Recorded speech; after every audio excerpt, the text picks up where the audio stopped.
งศ์เจริญสุขเจริญธรรมมหามุลศรัทธาสาธุชนพุทธบริษัททั้งหลายที่ได้สดับรับฟังธรรมะทางสถานีวิทยุวัดฝายหินมหาวิทยาลัยเชียงใหม่วันนี้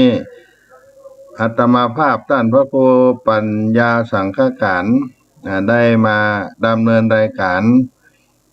เป็นพิเศษเนื่องจากเจ้าของรายการเปิ้นติดภารกิจทางผู้อำนวยการสถานีวิทยุวัดฝายหินท่านอาจารย์พระครูสมุนิสุวัฒน์วรกิจโจก็ได้อาราธนาอาตมาภาพมาพบกับสาธุชนท่านผู้ฟังทั้งหลายเพื่อบ่ให้เวลาที่ได้ว่างเปล่าไปนั้นได้มีโอกาสได้พบกับศรัทธาสาธุชนท่านทั้งหลายในวันนี้ในต้นรายการนี้ก็จะได้นำเอาสุภาษิตล้านนาไทยมาปั่นมาฝากพี่น้องศรัทธาสาธุชนทั้งหลายในบทที่ว่า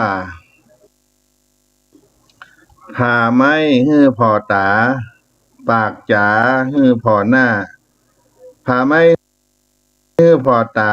ปากจ๋าฮื้อพ่อหน้าความหมายนั้นก็คือก่อนอู้ก่อนจ๋าควรดูฐานะท่าทีของคนฟังก่อนเวลาผ่าไม้ฮื้อดูตาไม้จะอู้จ๋าฮื้อดูหน้าคนก่อนอู้ก่อนจ๋าฮื้อดูฐานะท่าทีของคนฟังเหี่ยก่อนว่าเราควรจะอู้ด้วยเรื่องใดประการใด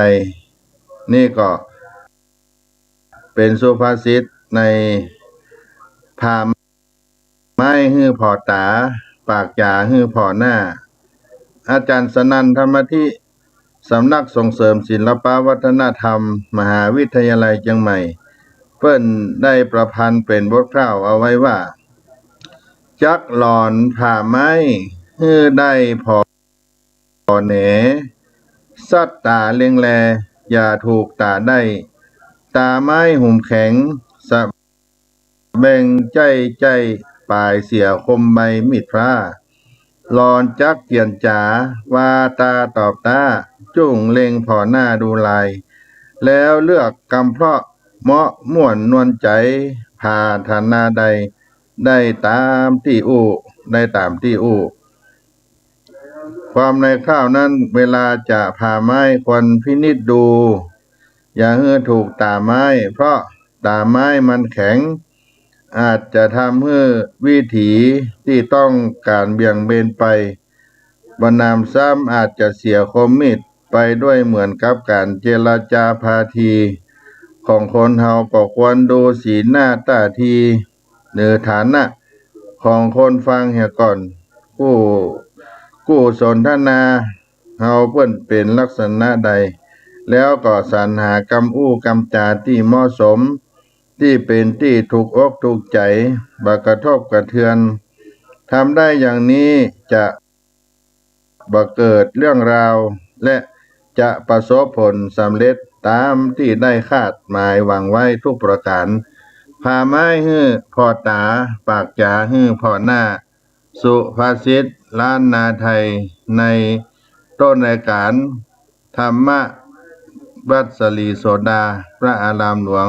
ในรายการพิเศษวันนี้เนอะ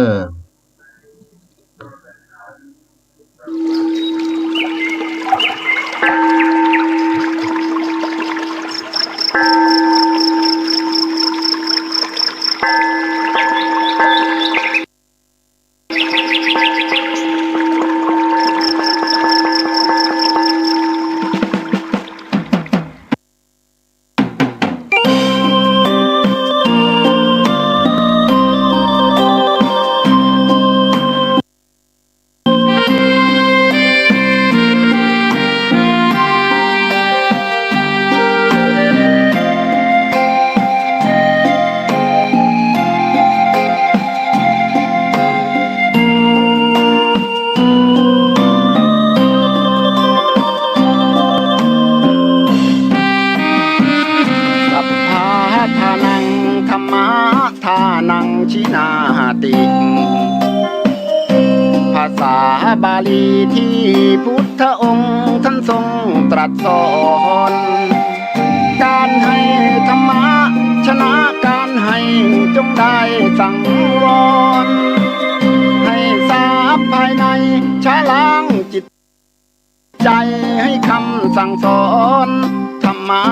จะช่วยกัดกร่อนนิวรณ์จะได้เบาบางสัพพะทานังธรรมะทานังชินาติได้ฟังคำนี้ท่านทรงบ่งชี้หนึ่งไม่มีสองให้ทำเป็นทานสารต่อปัญญานำพาแสงส่องแสงธรรมชี้นำถูกต้องรับรองท่านต้องสุขใจ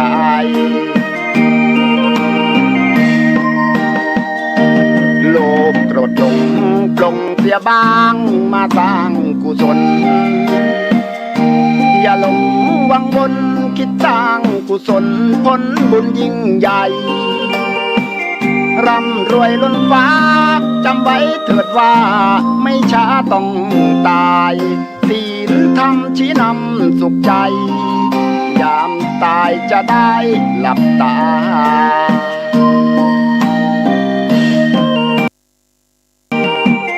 สัพพะทานังธรรมะทานังชินาติได้ฟังเพลงนี้เชิญเถิดน้องพี่อย่าได้รอช้าให้ทำเป็นทานสารต่อกุศลผลเวทนาชาตินี้หรือว่าชาติหน้าเกิดมาดวงตาเห็นธรรม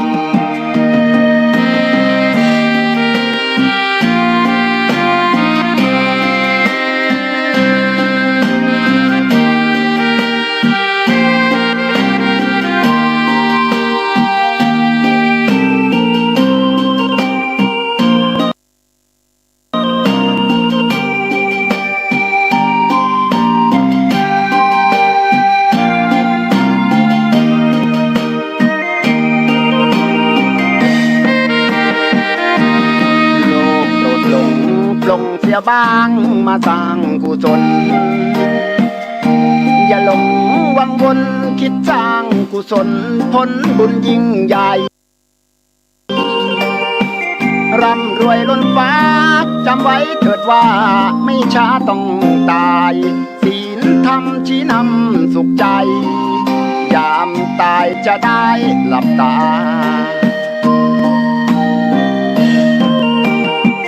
สัพพะทานังธรรมะทานังชินาติได้ฟังเพลงนี้เชิญเถิดน้องพี่อย่าได้รอช้าให้ทำเป็นทานสารต่อกุศลผลเวทนาชาตินี้หรือว่าชาติหน้าเกิดมาดวงตาเห็นธรรม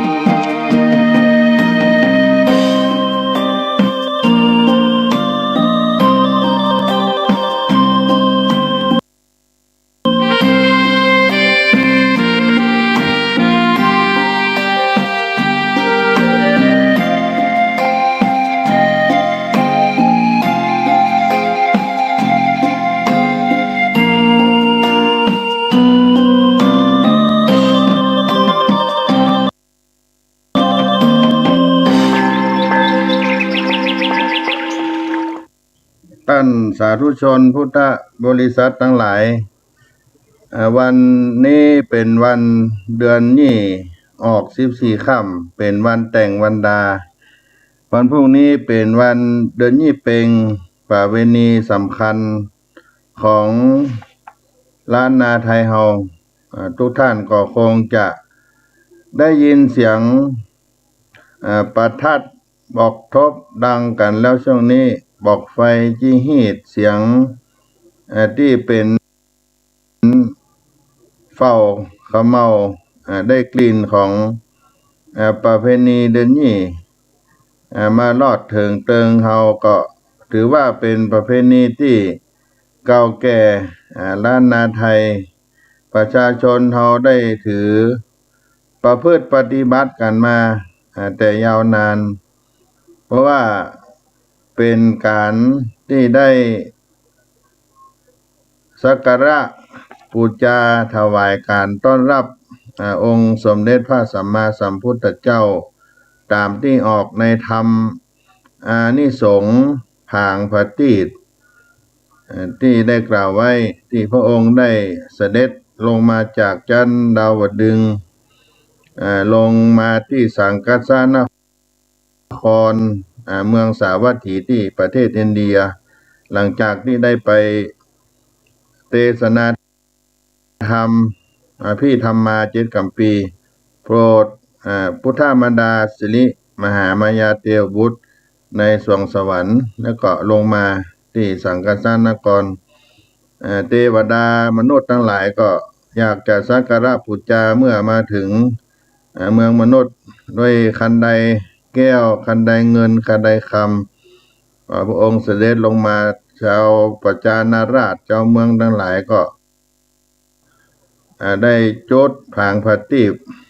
โคมไฟถวายของงานเป็นเครื่องสักการะดอกไม้การท่าของหอมต่างๆนานาเจ้าล้านนาของเฮานั่นก็จะนิยมเอาวันเดือนยี่เพ็งนี่เป็นการต้อนรับ องค์สมเด็จพระสัมมาสัมพุทธเจ้ามีการบูชาผางพระตีปบูชาพระตีปตีนกาโคมไฟว่าวไฟโคมหูกระต่ายพ่องโคมธรรมจักร8 เหลี่ยมแล้วแต่ว่าแต่ละที่ละแห่งจะจัดสรรตกแต่งประดับประดากันในวัดวาอารามก็จะประดับประดาประทีปโคมไฟเฮือเฮืองเพื่อเป็นการสักการะบูชาพระตีปตีนกาบูชาถวายการต้อนรับสมเด็จพระสัมมาสัมพุทธเจ้าที่เสด็จลงมาจากสวรรค์จันดาวดึงส์และก็ประการหนึ่งก็เป็นการบูชาต่อปัญจพุทธายังพระพุทธเจ้าทั้ง5 พระองค์ที่ได้เกิดเป็นลูกแม่กาเผือกเพื่อรำลึกถึงพระกาพรหมผู้เป็นแม่เกิดของตนที่อดีตชาติที่ได้ไปบวชเป็นพระฤาษีได้ตั้งกรรมปรารถนาเป็นพระพุทธเจ้าก็ได้มาบังเกิดในภัตตกัปป์5 พระองค์นี้ก็คือพระเจ้ากักูสันทะโกนากัมมนะกัสสปะและพระศรีอริยเมตไตรที่จะได้มาบังเกิดขึ้นในอนาคตการในภายภาคหน้าก็จะนิยมบูชาผางพระตีปตีนกาบูชาประทีปโคมไฟ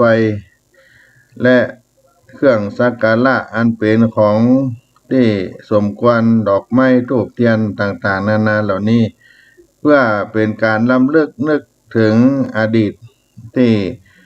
เป็นเรื่องราวที่ได้เป็นมูลเหตุ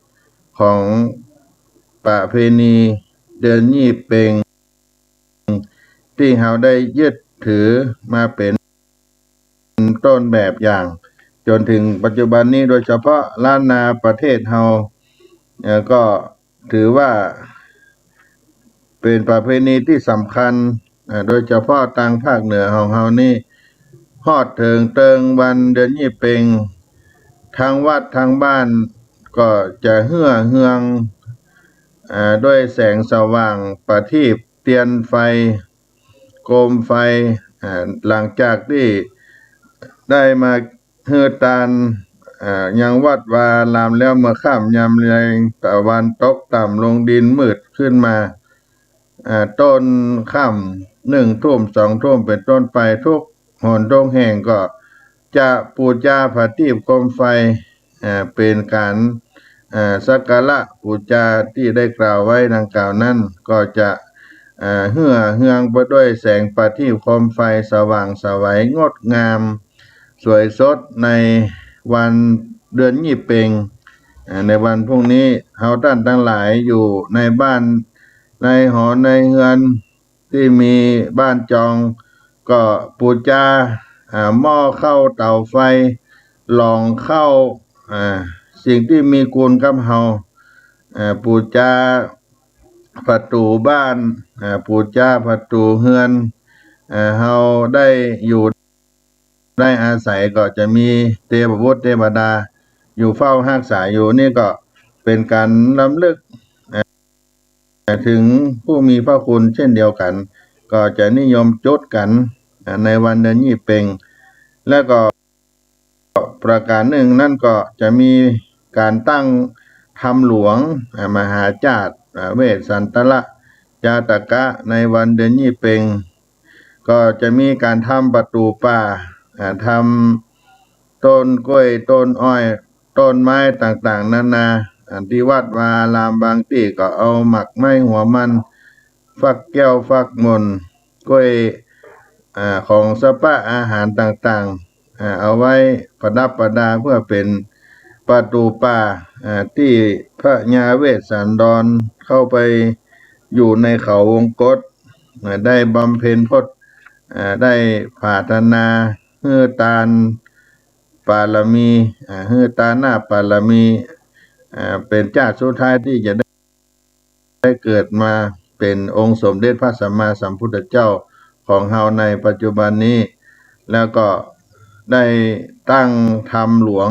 เทศ13กันในมหาจาตุเวสสันตราชจาดกปฐมมาลัยเก้ามาลัยปายตุติยมาลัยคาถาปันอานิสงส์ผางพติตตอนนี้ก็จะเป็นการเฮือตานพระธรรมเทศนาในวันเดือนยี่เพ็งที่ในอดีตที่เราเคยประพฤติปฏิบัติกันมานี่ก็เข้ามาสู่ประเพณีที่เราควรจะได้ช่วยกันฟื้นฟูอนุรักษ์รักษาให้มั่นคงไว้กับแผ่นดินล้านนาไทยของเราแล้วเป็นมนต์ขลังที่เสน่ห์ให้เสน่ห์แก่พี่น้องต่างบ้านต่างเมืองต่างชาติอยากจะมาแอวมาเชียงใหม่ละปุนเชียงไฮ้พะเยาแป้น่านหลายที่หลายแห่งก็ประดับประดาเชิญชวนญาติโยมไปห้อยโคมประทีปที่วัดที่ว่าปูจาประทีปปันดวงหมื่นดวงแสนดวงปูจากรมหูกระต่ายปูจากรมไฟเอาห้อยเป็นกรม8เหลี่ยม12เหลี่ยมก็แล้วแต่ที่จะประดิษฐ์ประดอยขึ้นมาถือว่าเป็นการปูจาในประเพณีเดือนยี่เพ็ง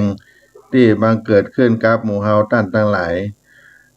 เดือนยี่นั้นเป็นเดือน2ของการนับของล้านนาเดือนเกียงเดือนยี่เป็นช่วงของฤดูหนาวเป็นช่วงที่หลังออกพรรษาว่าสันตฤดูหมดเสียงไปก็เข้ามาสู่เหมันตาฤดูหนาวฤดูจุ่มเย็นในน้ำหมอกสายเหมยได้เกิดประเพณีเดือนยี่นี่เกิดขึ้นโดยก็เพราะว่าสภาพ อากาศทางภาคเหนือของเฮานี่เป็นอากาศดีต้นเข้ากลางต้งกลางนาก็สดก็ใสเขียวชอุ่มพุ่มสวัยมองไปก็ทำให้เกิดใจชื่นใจบาน มองไปทางใดก็งดก็งามแล้วก็เป็นช่วงที่เข้าออกลูกออกผลในต้งในนาหอมไปด้วยข้าวด้วยที่อยู่กลางต้งกลางนาก็เป็นบรรยากาศพืชไร่ของเฮาที่ได้ปลูกไว้ข้าวโพดสาลีผลละหมากรากไม้ก็อุดมสมบูรณ์แล้วก็เป็นช่วงที่หมดจากหน้าฝน ไปไหนก็สะดวกสบายตั้งแต่เดือนเกี่ยงแฮมมาถึงเดือนยี่อากาศก็สดใสปลอดโปร่งโล่งใจเดือนยี่นี่ก็จะมีการปูจาโคมไฟถ้าอยู่กลางคืนประทีปอาจจะตั้งไว้เป็นโคมหูกระต่ายเอาประทีปจดปูจาไว้อันนี้บ่ได้เอาลอยขึ้นบนฟ้าอากาศแต่ปัจจุบันนี้ก็ในเมืองเชียงใหม่นี่ก็มีการห้ามการงดกันเพราะจะไปรบกวนทางเดินของเครื่องบินบนอากาศสภาพอากาศทางบนทำให้การสัญจรในเครื่องบินสะดวกสบายก็บ้านนอกของนิคมก็ยังมีการปูจาว่าวไฟโคมไฟกันอยู่ก็จะได้จดปูจาพระธาตุเกศแก้วจุฬามณีสลีมหาธาตุในจันทร์ดาวติงสาและเป็นการปูจาฮือมดทุกโศกโรคภัยทั้งหลายถ้าเป็นเมื่อวานก็จะเป็นว่าวโฮมควันหรือว่าโคมที่ใช้ควันไฟนั้นโฮมขึ้นบนฟ้าปล่อยกันตีกองพระเนนเถรน้อยศรัทธาญาติโยมก็จะปล่อยว่าวโคมลอยกันถ้าเป็นเมื่อคืนก็มีโคมไฟก็หันแสงสว่างสวยสดงดงามขึ้นอยู่บนท้องฟ้าอากาศลอยไปมีเสียงบอกทบประทัดที่เอาแขวนเป็นหางว่าวหางกลมแตกไปเป็นระยะก่อม่วนก่องานกันไปตามบรรยากาศในอดีตจนถึงมาปัจจุบันนี้ก็ยังมีการอนุรักษ์รักษาอยู่แล้วก็เดือนยี่เปงนี้บางท่านก็ถือเอาเป็นมงคลในการแต่งงานกู้บ่าวสาวนิยมการแต่งงานเพราะเป็นเดือนกู้เดือนสองเดือนที่นิยมพิธีมงคลสมรสกินแขกแต่งงานเป็นเดือนที่สองเป็นเดือนกู้ก็จะนิยมแต่งงานกันไปเพื่อถือว่าเป็นมงคลในชีวิตเป็นกู้สองจะได้อยู่กันยืดยาวนานตั้งแต่การแต่งงานในเดือนนี้นี่เป็นต้นไปเพราะฉะนั้นพี่น้องศรัทธาญาติโยมก็เป็นเหตุที่เราได้ตั้งประเพณีนี้เกิดขึ้นในเดือนยี่เปงบางวัดบางวาก็ยังตั้งธรรมหลวงมหาจาตุเวสสันตละชาดกบางท่านก็จะเทศน์อานิสงส์พางพตีปก็แล้วแต่ว่ากรรมการวัดวารามไหนที่เปิ้นจะมีกำลังสามัคคีกันจะจัดกันได้เพื่อจะได้เป็นประโยชน์นะกับศรัทธาญาติโยมอย่างเช่นการตั้งธรรมหลวงมหาจาตุนี้ก็เป็นเรื่องใหญ่เหมือนกันจะต้องนิมนต์พระเจ้าพระสงฆ์มาเทศนาธรรม10 กว่าองค์โดยเฉพาะมหาจาตุนั้นก็13 ตนอานิสงส์ผางพระตีตทำมาลัยเก้ามาลัยไปอานิสงส์มหาเวสสันตระทำคาถาปันแถมหลายผูกนี่ก็ต้องใช้พระสงฆ์องค์เจ้ามาเทศกันหัววัดหัวว่าอาจจะเจิญกันเติงกันให้เกิดความเป็นไมตรีจิตฮู้จักมาเกยกันแต่ว่าสถานการณ์ในปัจจุบันนี้ของเฮาก็อยู่ในช่วงแพร่ระบาดของโควิด-19ไปทั่วทุกหนละแห่งบางวันก็ขึ้นอยู่เรื่อยๆเฮาก็กินต้านกันแบบ New Normal แบบกระชับชัดกินต้านเพื่อจะได้รักษาประเพณีนี้เอาไว้บางหมู่บ้านก็ทำเฉพาะหมู่บ้านโดยเฉพาะศรัทธาชาวบ้านก็สามารถเข้ากินเข้าทานกันได้สะดวกสบายแต่ต้องป้องกัน ใส่เม็ดทาเจียวให้ป้องกันการแพร่ระบาดหยุดเชื้อด้วยชาติศาสนาแล้วก็ป้องกันชีวิตฉีดวัคซีนเพื่อป้องกันการแพร่ระบาดการได้รับเชื้อก็เป็นการดูแลตัวเองของเราด้วยเพราะฉะนั้นในวันพรุ่งนี้เป็นวันประเวณีเดือนยี่เพ็งเอาท่านทั้งหลายก็ได้ตกแต่งดาการวันนี้เพื่อจะได้เตรียมตัวไปทำบุญในวันเดือนยี่เพ็งตั้งแต่เจ้าเวลา5 โมง 6 โมงบางท่านก็เข้าวัดเข้าวากันแล้ววันนี้ญาติโยมหลายที่หลายแห่งก็คงจะได้เตรียมอาหารการกินที่จะไปถวายทานขันข้าวต้มข้าวหนมหัวงอกข้าวหนมปาดข้าวหนมจ๊อกข้าวหนมบัดทั่วหมากกุ๊กกล้วยอ้อยส้มนาต่างๆผลหมากรากไม้ที่ควรหาได้แกงฮังเลห่อนึ่งอาหารที่เอาไปกินไปทานก็จะนิยมทำกันในช่วงวันศีลใหญ่ศีลหลวงเพื่อจะเอาไปทานขันเข้าอุทิศส่วนกุศลไปให้บรรพชนบรรพบุรุษที่ล่วงลับดับขันไปแล้วก็ไปบูชาพระธรรมเทศนาที่วัดวาอารามของเราแล้วก็ไปใส่บาตรเข้าพระเจ้าหลวงบางวัดก็มีพิธีการโกนเข้ามัทุปายาตเข้าพระเจ้าหลวงเอาตาลในประเพณีเดือนยี่เพ็งและก็เป็นการบูชาทำคาถาปันคาถาอานิสงส์มหาเวสสันตละชาดกก็จะนิยมทำกันในวันเดือนยี่เพ็งเฮาเข้าวัดเข้าวากันมันผูกไว้ตานขันเข้าอุทิศส่วนกุศลไปให้ผู้ที่ล่วงลับดับขันเป็นบรรพบุรุษบรรพชนของเฮาแล้วก็ได้ตานเข้ามัทุปายาตเข้าพระเจ้าหลวงตานธรรมานิสงส์ผางประทีปไปบูชาประทีปเพื่อได้อานิสงส์ที่บังเกิดขึ้นในอดีตที่เปิ้นมีเรื่องเล่าสั้นๆว่าการบูชาผางประทีปหรือว่าถ้วยประทีปไฟเนี่ยก็มีอานิสงส์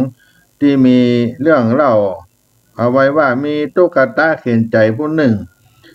เป็นคนหาลัวหาไม้หาฟืนอยู่ในป่า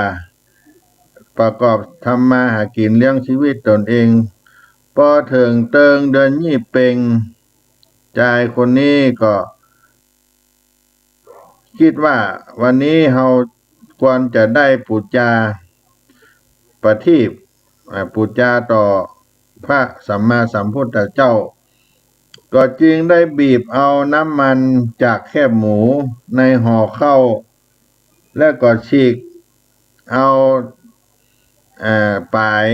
ชายแขนเสื้อของตนนั้นมาแปลงสีสายเอาน้ำมันหมูใส่ถ้วยแล้วก็โจดประทีปอธิษฐานขอให้พ้นทุกข์ลำบากยากเข็ญทั้งหลายการบูชาของชายตุ๊กตาคนนี้ก็ทำให้แผ่นดินไหว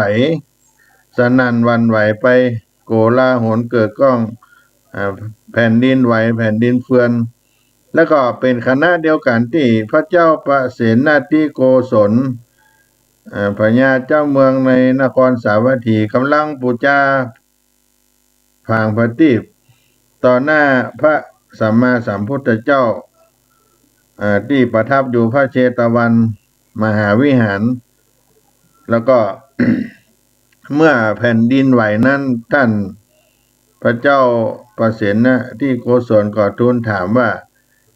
ข้าแต่พระองค์แผ่นดินไหวนี้เกิดจากด้วยเหตุอันใดข้าพเจ้าก็ได้แคลงใจแคลงพระทัยของตน ได้ทูลถามพระพุทธเจ้าพระองค์ก็ได้ตรัสว่าการปูจาประทีปนี่แผ่นดินไหวนี้เนื่องจากการปูจาของตุ๊กตาจายผู้เขียนใจคนนั้นได้ปูจาด้วยเจตนาสูงยิ่ง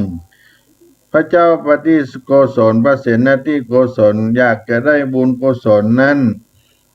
กับอานิสงส์กับใจตุ๊กตาเขียนใจนั้นก็ได้พระราชทานราชทรัพย์ของพระองค์เมื่อกับ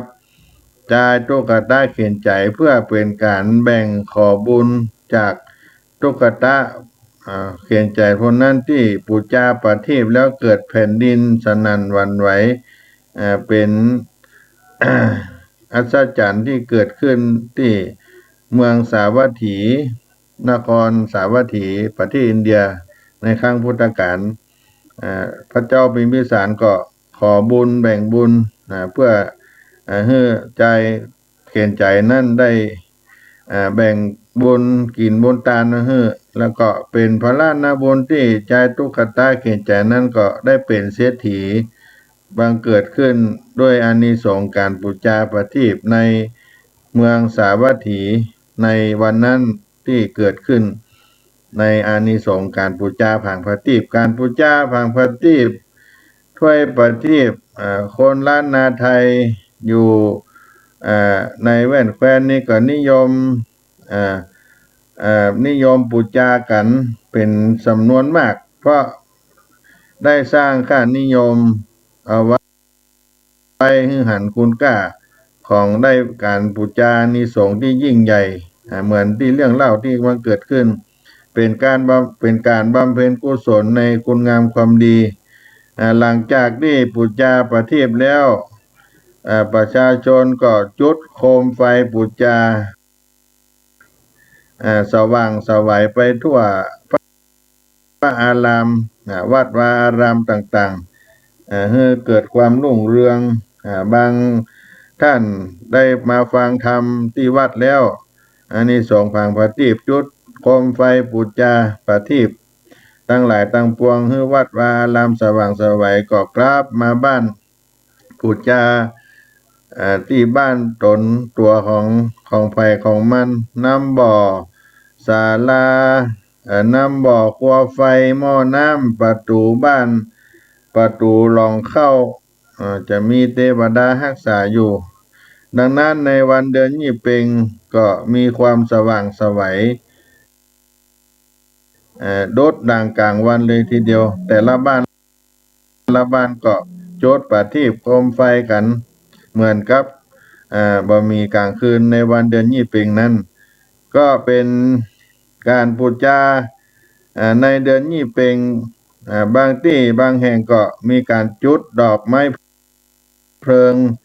บอกไฟต่างๆเป็นการปูจา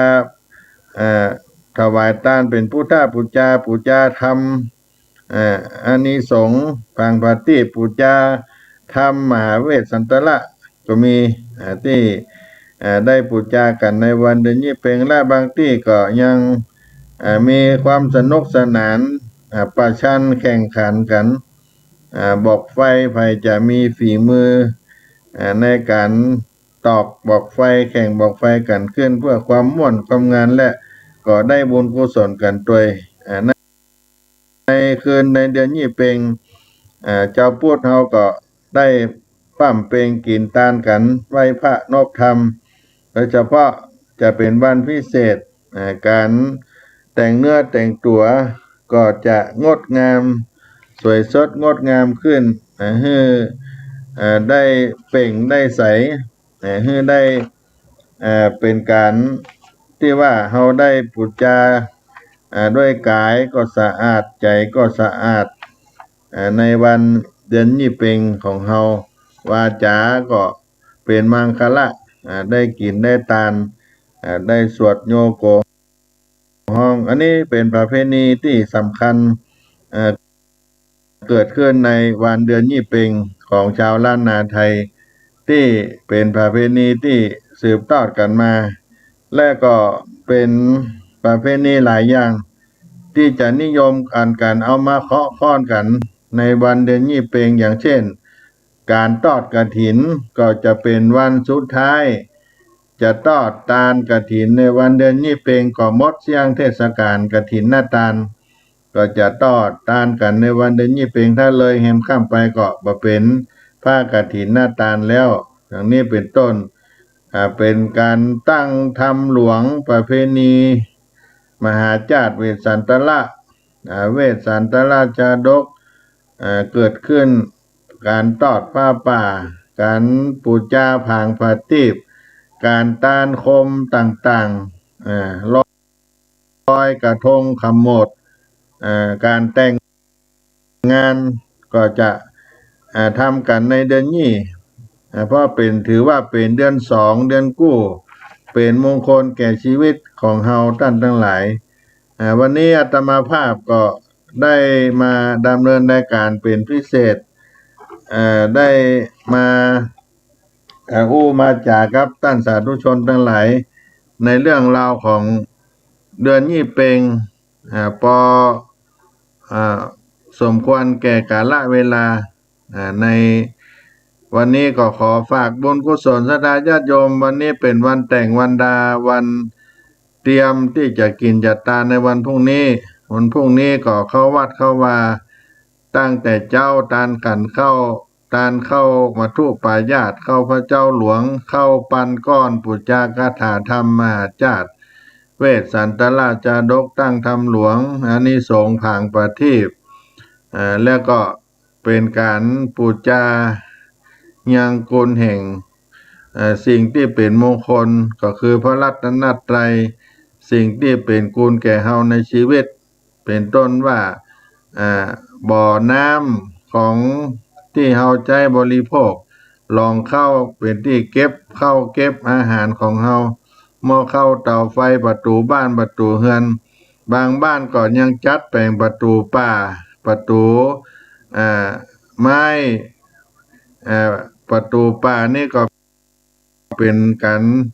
ธรรมเนียมเอาของเรื่องมหาจาตุเวสสันตราจาดกประดับประดาด้วยโคมไฟต่างๆนานา